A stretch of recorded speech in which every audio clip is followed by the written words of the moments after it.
E aí, galera, beleza? Sou Michel de Biologia aqui para mais uma aulinha agora de biotecnologia, nossa terceira aula, para finalizarmos os conceitos mais modernos de análise do DNA, de alteração do DNA, de manipulação de seres vivos para benefício do ser humano. Já falamos de seres transgênicos, falamos de terapia gênica, falamos dos projetos Genoma e Proteoma. Vamos falar agora da clonagem, principalmente da clonagem de mamíferos. O que é um clone? Um clone é um indivíduo que tem o mesmo material genético, os mesmos genes, o mesmo DNA de outro. Então, quando falamos da clonagem, nós vamos produzir indivíduos geneticamente idênticos. Quando eu falo geneticamente idênticos, não necessariamente eles terão o mesmo fenótipo, mas provavelmente agora eles apresentarão os mesmos genes, têm potencial para tanto. Em vegetais já fazemos isso há muito tempo, graças à regeneração que eles apresentam. Se eu corto um segmento de uma planta, um galho, um ramo, basta colocá-lo no solo em condições adequadas e ele forma uma nova planta com o mesmo material genético da original. Chamamos isso de estaquia. Então, a clonagem de vegetais, ter plantações inteiras agora com o mesmo pool gênico, isso já acontece. Mas agora nós vamos clonar animais e vamos ver o experimento que permitiu agora o início da clonagem dos mamíferos, que foi o experimento da clonagem da ovelha Dolly, de 1996. O que esse experimento consistia? Esse experimento permitia agora que eu pegasse uma célula somática, uma célula diploide, 2N cromossomos, de um indivíduo adulto. No caso, foi pegado de uma ovelha da raça Fim-Dorsé. Uma ovelha agora de pele branca e pelo mais claro também, de lã mais clara. Desse indivíduo, dessas células agora, foi extraído o material genético agora, apenas o núcleo dessas células. De uma outra ovelha, de outra raça, uma ovelha da raça Scottish Blackface, obrigatoriamente fêmea, nós retiramos agora uma célula germinativa, um óvulo haploide, um óvulo não fertilizado. O núcleo haploide foi extraído com a micropipeta. Então, nós tínhamos apenas o citoplasma e a membrana plasmática do óvulo. Esses dois foram colocados numa mesma solução e, graças a uma pequena corrente elétrica, a permeabilidade da membrana plasmática é alterada, de modo que o núcleo 2N é inserido agora dentro do óvulo. Então, eu tenho agora o óvulo da ovelha Scottish Blackface com o núcleo diploide extraído da célula somática da ovelha Fim-Dorsé. Espera aí. Então, o que nós temos? Uma célula diploide com citoplasma de óvulo. O que é isso? Normalmente, quando ocorre a fecundação, o espermatozoide e o óvulo se encontram, logo o espermatozoide entra e ele é degradado, só o material genético dele é aproveitado. Então, o zigoto, a primeira célula do novo ser, é formada essencialmente pela membrana plasmática e o citoplasma do óvulo, e o núcleo, após a fusão do material genético masculino e feminino, a cariogamia, vai ser agora diploide, com metade do material genético paterno e metade materno. Ou seja, o que é um zigoto? É uma célula com membrana e citoplasma de óvulo e núcleo diploide. É o que nós temos aqui. Isto é um zigoto, mas um zigoto artificial que foi feito sem necessidade de fecundação, sem que precisasse agora da participação de um espermatozoide. Esse zigoto realiza as primeiras divisões celulares, forma um embrião que é implantado numa terceira ovelha. Então, lembrando, nós temos ovelha 1, doadora do material genético. Ovelha 2, doadora agora da célula germinativa, do óvulo. E a ovelha 3, que será a mãe de aluguel, também obrigatoriamente fêmea. O embrião, que veio agora do desenvolvimento inicial desse zigoto, é implantado nela. Depois de um período, nasceu, um período de aproximadamente 6 meses, nasceu uma ovelha. Essa ovelha era clone da ovelha 1, da ovelha 2 e da ovelha 3. Já tínhamos uma ideia. Por isso que nós pegamos a ovelha 1, Scottish, ovelha 1, Fim-Dorsé, pele clara, lã clara. Ovelha 2 e 3 eram Scottish Blackface, pele mais escura, com algumas manchas, e lã, pelo mais escuro. Como nasceu essa ovelha? Fim-Dorsé. Foi a famosa ovelha Dolly. Era clone, tinha as características da ovelha 1, doadora do material genético, e tinha seu mesmo material genético. Então nós chegamos a conclusões. Esse experimento permitiu, é claro, que utilizássemos agora a técnica para que tivéssemos rebanhos inteiros agora clonados, e assim teremos uma maior produtividade. Eu tinha antes um indivíduo no rebanho agora, que tinha um crescimento mais rápido, ou que tinha uma carne com menor teor de gordura, agora eu podia ter o rebanho inteiro assim. Tudo bem, mas vamos pensar em termos científicos. Quais foram as conclusões que esse experimento permitiu para a ciência? Primeiro, da primeira ovelha eu tirei o material genético. Da segunda ovelha, o óvulo agora, só o citoplasma do óvulo, que o núcleo foi descartado. E a terceira ovelha foi a mãe de aluguel. A ovelha que nasceu, o clone, tinha as características da ovelha 1. Então, qual foi a nossa primeira conclusão? As características fenotípicas do indivíduo são determinadas principalmente pelo material genético nuclear, que foi aquilo doado das células de glândula mamária da ovelha número 1, que era Findorcet. A ovelha clone também era Findorcet. Então, a primeira conclusão é essa. As características fenotípicas do indivíduo são determinadas principalmente pelo material genético nuclear. Perfeito. Aí vem outra conclusão que podemos ter. Espera aí um pouquinho. Essa ovelha que nasceu aqui, clone de 1, ela viveu quanto tempo? Uma ovelha, em média, chegava a viver agora de 4 a 6 anos. A ovelha que doou o material genético já tinha 2 anos de idade. Essa ovelha aqui que nasceu apresentou características de uma ovelha mais velha precocemente. A expectativa de vida dela foi menor do que uma ovelha comum, abre aspas, como se ela já tivesse nascido com uma certa idade. Então aí vem a segunda conclusão. O desgaste do material genético ao longo do tempo é que determina o envelhecimento celular. A ovelha que doou o material genético, ela já tinha uma certa idade. Essas características do envelhecimento apareceram prematuramente. Uma ovelha em média vai viver 6 anos, a ovelha Dolly viveu 4 anos. Ou seja, ela viveu menos do que uma ovelha normal, porque o material genético que a originou, abre aspas, já estava desgastado, degradado em sua origem. Nossa segunda conclusão, o que determina o envelhecimento do organismo é o desgaste progressivo do material genético. E já tínhamos suspeitas de como isso acontecia pela degradação dos telômeros, das extremidades dos cromossomos, ao longo de sucessivas divisões celulares. Perfeito. Aí vem outra conclusão.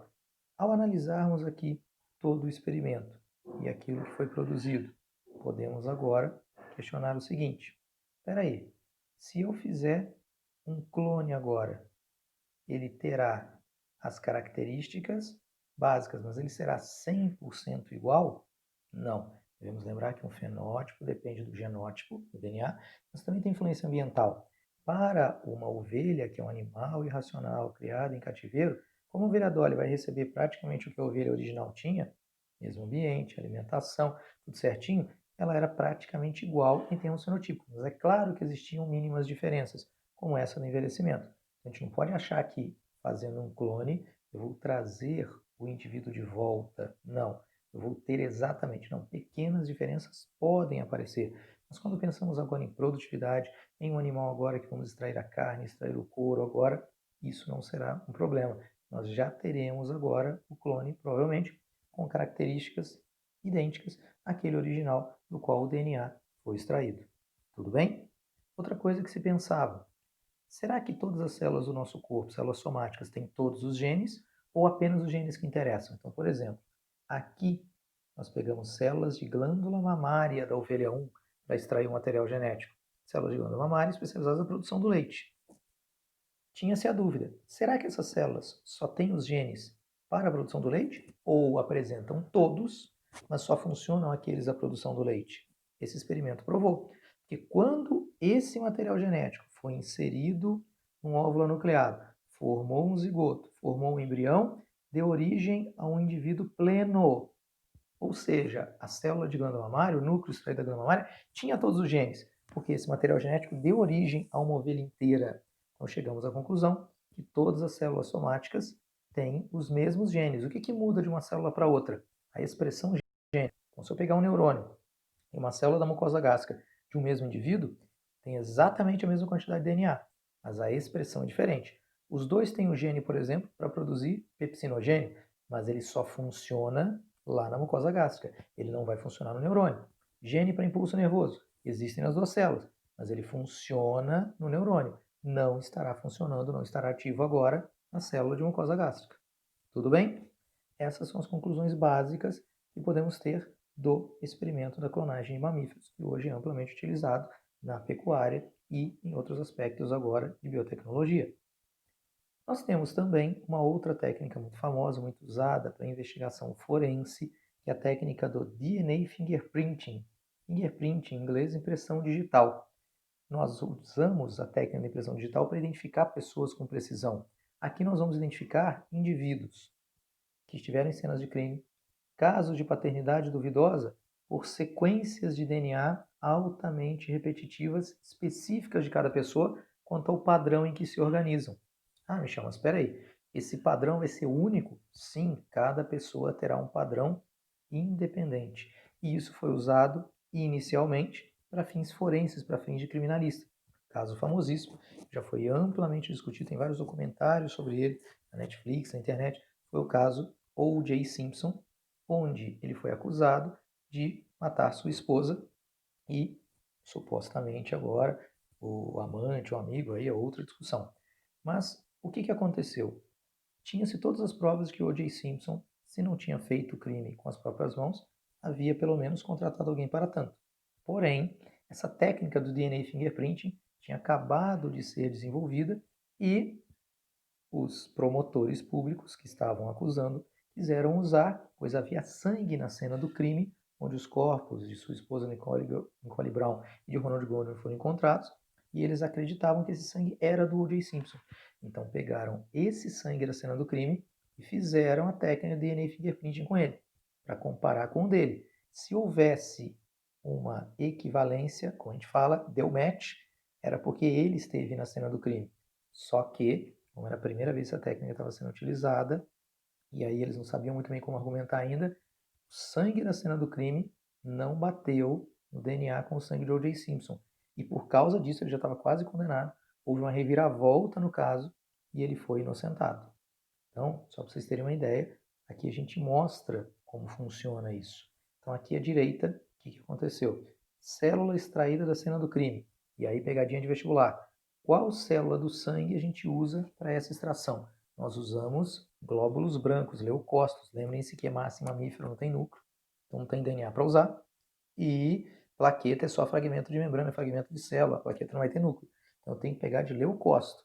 Então pegamos glóbulos brancos de amostra de sangue na cena do crime e esse DNA foi quebrado de maneira a formar o padrão de faixas de DNA de blocos em um gel de eletroforese.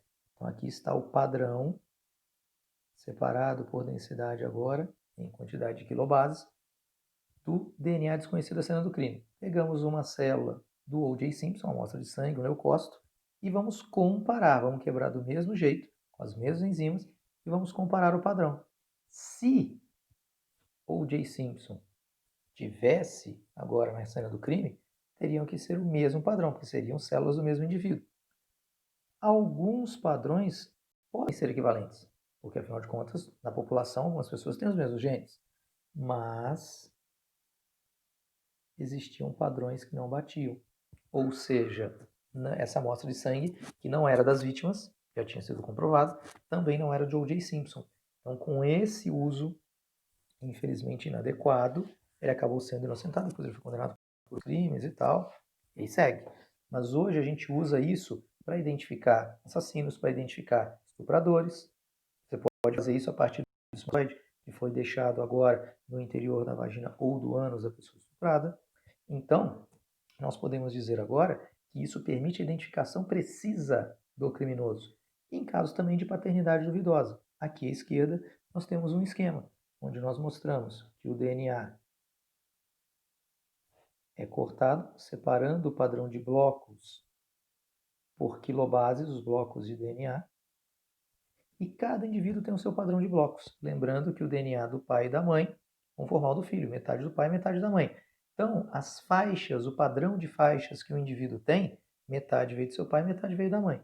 Aqui a gente vê um casal, homem, mulher e 4 filhos. Observem o parâmetro. Aqui, o exame de DNA e fingerprint, aqui estamos colocando apenas 2 faixas, mas na verdade o exame correto tem centenas de faixas. Por isso o padrão é tão único. Não existem 2 pessoas com o mesmo padrão. Então, aqui você vê que o pai tem essa faixa entre 5 e 6 quilobases e essa daqui com 4 quilobases e pouquinho. A mãe tem essas 2 faixas. Os filhos precisam ter uma faixa do pai e uma da mãe, ou seja, todas as faixas do filho têm que ter equivalência do pai e da mãe. Se tiver alguma faixa que não seja agora, que não tenha correspondência, uma coisa está errada. Como, por exemplo, este filho aqui. Ele teve esse DNA do pai e esse DNA da mãe. Todos os filhos que você observa aqui, você vai ter correspondência. Este filho aqui, ó, tem essa faixa que o pai apresenta e essa faixa que a mãe apresenta. Este filho tem esta faixa que o pai apresenta e essa que a mãe apresenta. Então, o DNA Fingerprint permite identificar também, com certeza, a paternidade. Agora, olha este indivíduo aqui, este descendente. Ele tem essa faixa que a mãe apresenta, mas ele tem esta faixa que não tem correspondência no pai. Ou seja, ele é filho desta mãe, mas não é filho deste pai. Então, casos de paternidade duvidosa, trocas de bebês agora em berçários, são resolvidos com esta questão. Quando a gente fala com a pessoa agora, eu tenho que, uma pessoa está reclamando a paternidade referente ao filho, e aquele indivíduo fala, não, esse filho não é meu. Se faz juridicamente esse exame de DNA para comprovar ou não que existe esse parentesco. Ah, mas às vezes, Michel, na cena do crime, por exemplo, a amostra de DNA que você tem é muito pequena, aí já foi degradada agora pelo tempo. Como é que você vai fazer para poder usar aquele DNA da cena do crime de tão pequena quantidade para poder analisar? Nós podemos amplificar a quantidade de DNA. Como? Uma coisa que a gente está ouvindo falar muito agora também, por causa dos testes para se detectar o Covid. Você pega uma cópia do material genético, você encontrou agora poucas células na cena do crime. Precisa aumentar essa quantidade de DNA, duplicar isso, copiar isso, para poder ter DNA para fazer análise. Então, nós usamos um tubo de ensaio com nucleotídeos e a enzima DNA polimerase, de modo que essa enzima vai fazer o quê? Copiar o DNA, amplificando a amostra. Nós chamamos isso de reação em cadeia da enzima polimerase, ou Polymerase Chain Reaction, PCR. Então, peraí, fazendo ciclos de PCR, você vai, em progressão geométrica, agora aumentando a quantidade de DNA que você tem para análise. Então, deixa escrito aqui, né? Sequências de DNA podem ser amplificadas com a técnica de PCR, Polymerase Chain Reaction, a fim de serem melhor estudadas, para que eu tenha uma quantidade agora de DNA que possa ser utilizada em laboratório para comprovar-se. Questão da paternidade, realmente não precisa fazer o PCR, mas pelo menos para caso forense, para caso criminalístico, a gente precisa aumentar a quantidade de DNA que foi encontrado na cena do crime. Tudo bem? Tranquilinho? E para a gente fechar, a gente vai falar da terapia das células-tronco. O que é uma célula-tronco? Célula-tronco é aquela que tem grande potencial de multiplicação, pluripotente, e grande potencial de especialização, totipotente. É uma célula não especializada, é uma célula indiferenciada, que poderá, por causa disso, se transformar em qualquer outra do corpo e também repor células perdidas agora. Nós temos células-tronco embrionárias, os blastômeros, que formam os embriões. Nós temos células-tronco em animais adultos, como as células da medula óssea vermelha, que formam os elementos agora figurados do sangue. Imagine agora que uma pessoa adulta tem uma lesão num órgão, uma lesão no fígado, uma lesão na medula espinhal, no interior da coluna vertebral. E aí?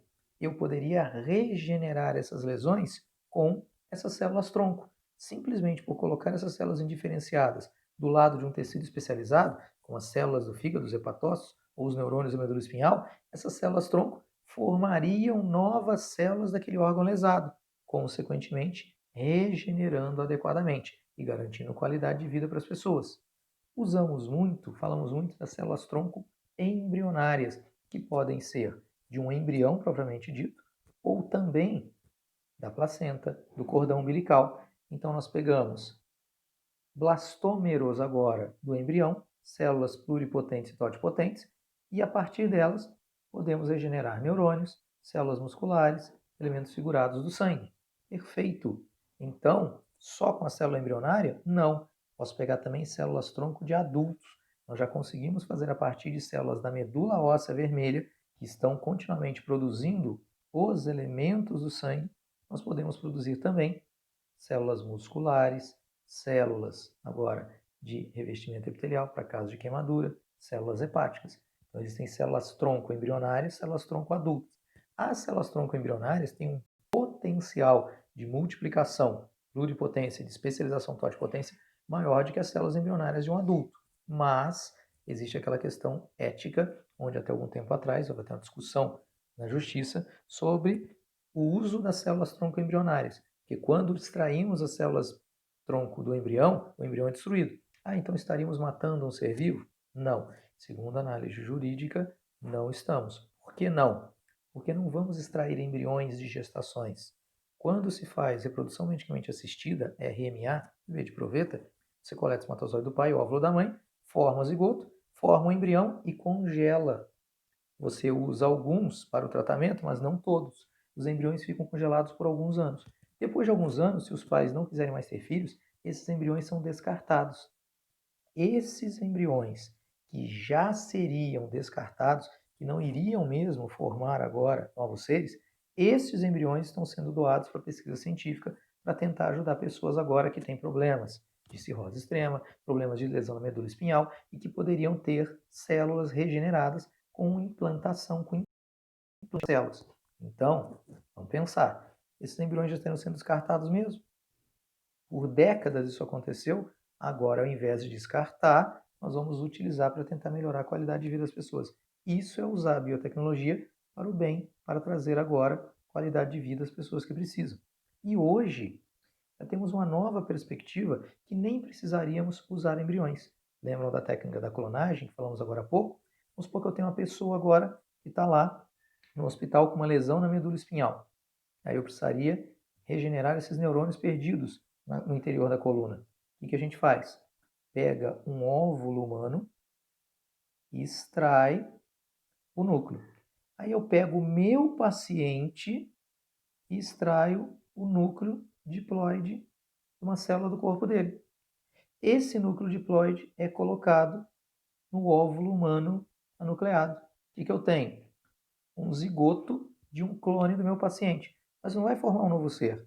Esse zigoto vai fazer as primeiras divisões, vai formar agora um embriãozinho e eu vou extrair os blastômeros desse embrião, para poder agora colocar, por exemplo, numa lesão na medula. Não vai ter rejeição, porque tem o mesmo material genético. Então você evita problemas de rejeição, não precisa mexer com embriões agora, simplesmente vai fazer clonagem terapêutica.